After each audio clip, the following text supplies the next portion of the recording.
politics, man, why?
Ya hwe de dimo akwetene ne bi Ghana Revenue Authority GRA mpanifo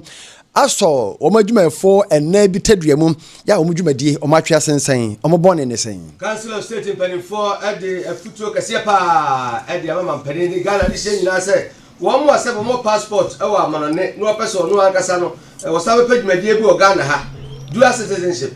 mpanifo peso omdi tumu no wo munya na mo akra yere mu nchirimu ebrem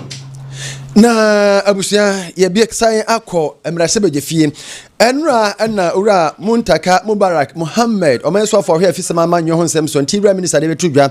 se wo mo a edo mo nkrata ba se mpeso mo wura police ne ekeka ho no eye security adwuma no mo emu apem ahasa ewo HIV ewo mo ni padua mo ehu nkwada no dwama no asumasi ana se obenten oya adwama na do so omunya yo se de wo mo boss sex no enye bon yade akofa ba ameka kire wo eno wo mo na no wante akwada bia wo se okọ manso koye gala akonya wo so de sasai hwe yen fa ho davi e tie ba bi abusafo atututu akoso asahwi sayira no ho no madaroma aposifo enwotwe IGP so ndwade mfa to na nya hwehwemu yade mu kyiremu eba ye bekọ Zimbabwe mamu na no yade tomanim se wo mo akosesa omomra no mu enfie dodo a omampani betima transo adie no afi no omampani no de nsa ahyase a abeye mrankasa Nigeria di hye bia wo sua de Russia mem akakuma bi na nkwa wie etututu ama wafiri ma Nigeria fo ania bere papa yede mu kyiremu ebremu medi doduefo na na sabere pina man na apenkra hene cha me ne menua bosomfo akonoba opokunya akwa fe nya bere sam no yantu aba se kyekyimu fan emfa emamo abusafo mbeka ya bosome enum da etwato Ghana man Paris excellent John Dramani Mahama ekwa amono ne eno ne yenuan ma omwo ho London wo mu hia ye town hall meeting ne nkomobon mu no eno le tuja chems nyame anim nie Ghana krampanifo fo yan hyehye bi akabetima boa da ache pa wo hwe emwo a se bo ma wa amono ne wo mo de boa Ghana no a kire se Ghana mantam ye dunsia ye boa pa wo mo de akabetima de akama mo mantam to so edunso fi se emwo wo mo de bana fi bia no we have $7.8 billion and wo mo de ba o maimu bi di brabusuafo bi di yese na se bia kama enti esese mpanifo adwene ho asenka be kura no a sabe bia wakotena ngresi mamu a wonya nkrata akura passport bibia kama wakọ America mamu sabe kwa akọ citizen wo kura passport kama na so be pedi brebi wa Ghana ha mpanifo be yantoto ya nka akwanya aba no betima be giram bia bi ti se opeso be amra sabe dwane betima ba opeso bia bia ambassador na high commission betim dia maw chief of defense staff betim dia maw military service chief betim dia maw IGP betim dia maw secretary to cabinet chese na no na council of state mpanifo edi atu jua chem se dabi Jamamura constitution no article 8 section 2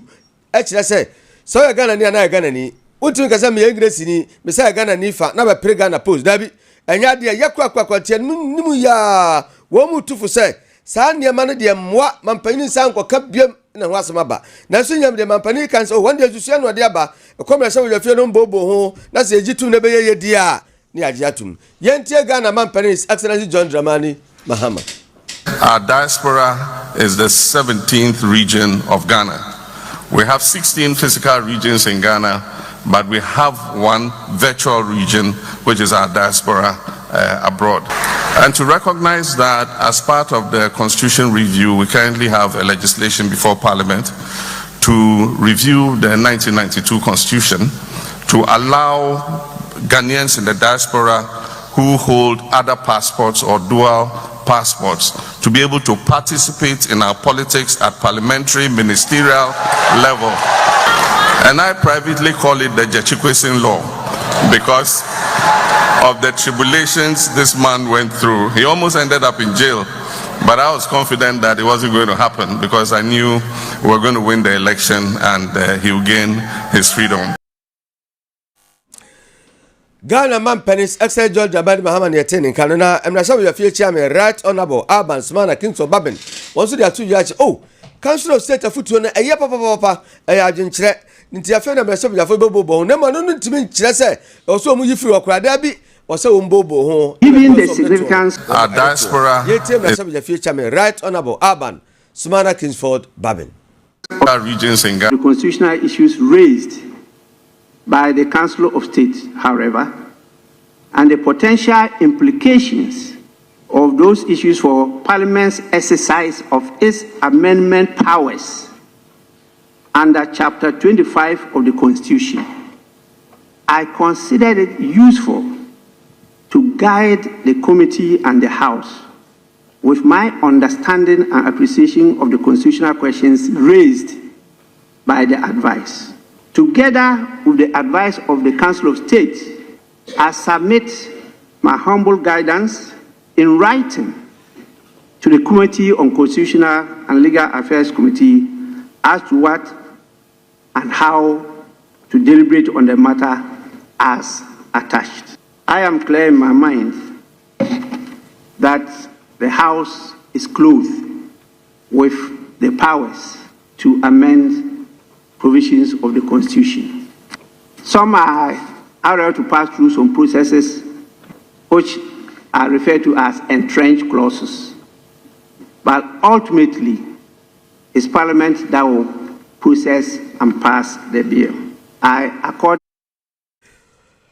Abusafo mirasa bejafie chame right honorable Abbas Manakin so babin ena yete ni nkan enra na ena man so for afisem amanyo ho sem so interior minister yewra Alhaji Muhammad Mubarak Muntaka eko mirasa bejafie na okọ cheche eniema mu ekire mirasa bejafo efa wo mu a epesa afi wo mu di process immigration ni niam niam a hye interior ministry ase no na ho no de betu gya say wo mu a wo mu koye medicals no wo ma hu say ebinum mojamu HIV ewom wo ma HIV ewom mojamu no eye apem ahasa 1300 ne sente no wo mo nyina no ntimi nya akwanya enkodi process immigration ni de wo mpese wo mo kodie no. We had, I think, about 1,300 or so that were on HIV. And then they said, can you imagine sending somebody a resource, they're telling the person that you have HIV? I mean, that's not the procedure. The person has to go through some orientation. So one of the things that we did was simply to say that when you get disqualified, you are given a contact to reach out if you are interested in knowing the details. Then when you call, then they assist you to let you know. Because interestingly, some of the things that we realize are treatable. So people need to know and then also get treatment so that subsequent recruitment they could join. So you need to know it's of interest for every person that got disqualified to be interested in knowing what was the cause, so that at least you'll be able to,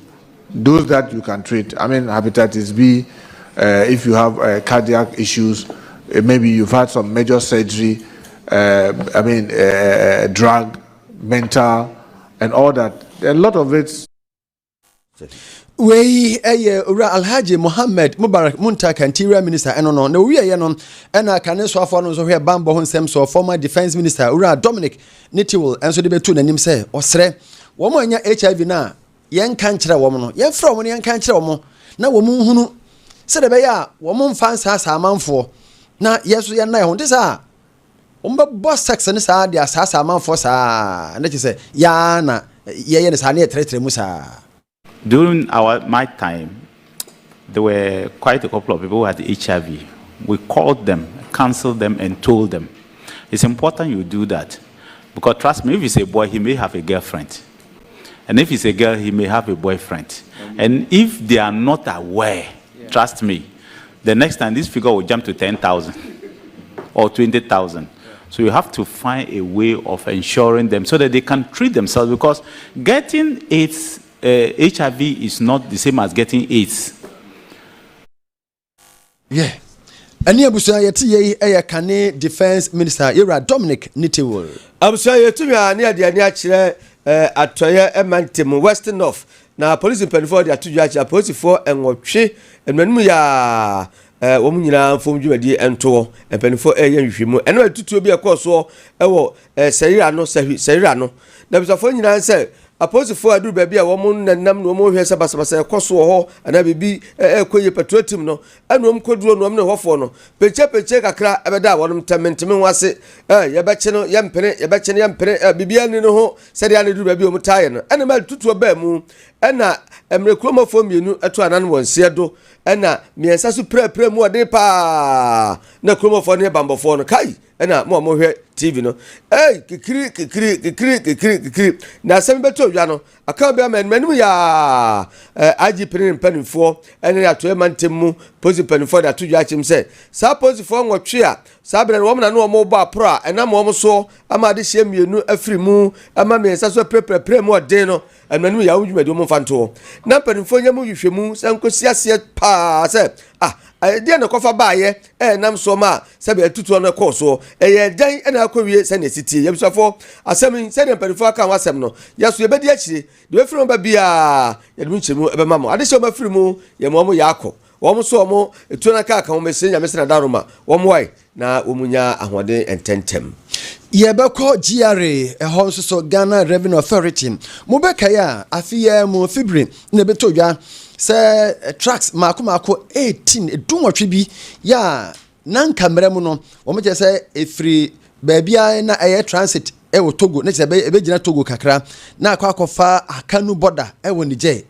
afa de omu ya ne se ade no aba bedru Ghana ha na bedru Ghana ha no ekoya na e san kefa so na komutua omu duty atuatua ne amanema no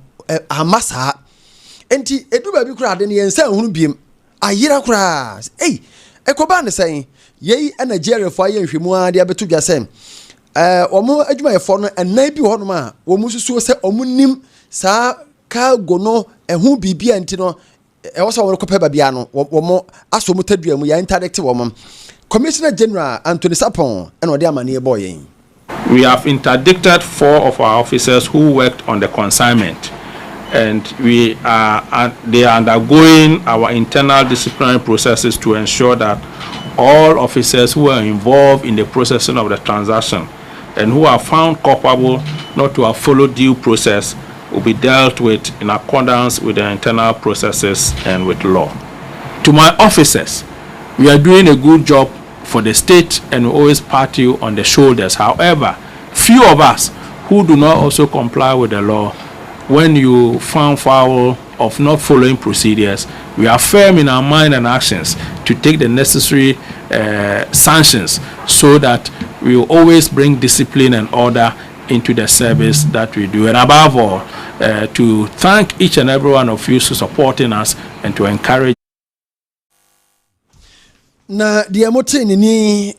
Commissioner General Penia GRA Odano Ura Anthony Sapon na wachechense mu no ene ye ko alata memu abusafo Nigeria de shebia wo sua de e Russia nyamia nim ni chese medical student se de akato na bro na se wo mawie wo mu nenam etwitwa mfonyin fefefe na nyamia nim ni senia Ukraine for ne Russia for atopa ye we to nkwadai ko ya wo mo dada wo no mu picture na dai do mu ya se topa ye bia kasa dima ya o chese abaya wadi fishia aduonu mienso fi Nigeria medical student na wato anano ewo ensedo enu nyanma ka bi pre mo den na fitiase ende no so we de be man so doctor yomo ya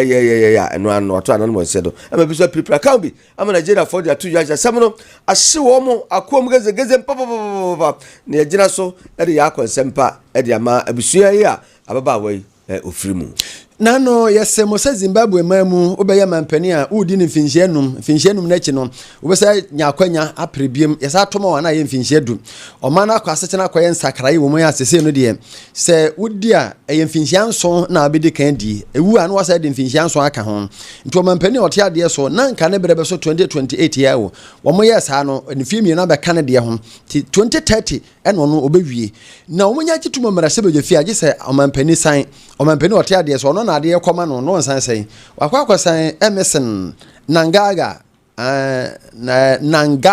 Nangawa wakosan sei odi ade kopem 2030 woyen finhye duotwe miensa Zanu PF amanyokunu mu na ofiri wasan no ra wasan that's one one say no na mo say me mesan 83 years ujenyankofo ye di senior asda ama Dr. Lawson the virgin doctor enuro no wodwa so monkopa bi na monto number na 0248619999 sofro ko heba center akurase doctor monko breman na monko samo yare number na 0248672271 Midi do for na sabre pina mine na penkra hene chame me no lawyer penny Mosomfo akɔnoba opokunya apewa hene se mu ma yen breto ba ne aso ba ne Charles ewa mensa papa dad ebebo yen chidom Mr. Michael ya esuman one na yire ma me hana omo se Christ asomdwen kam nyina musunsun. Thank you Lord Jesus.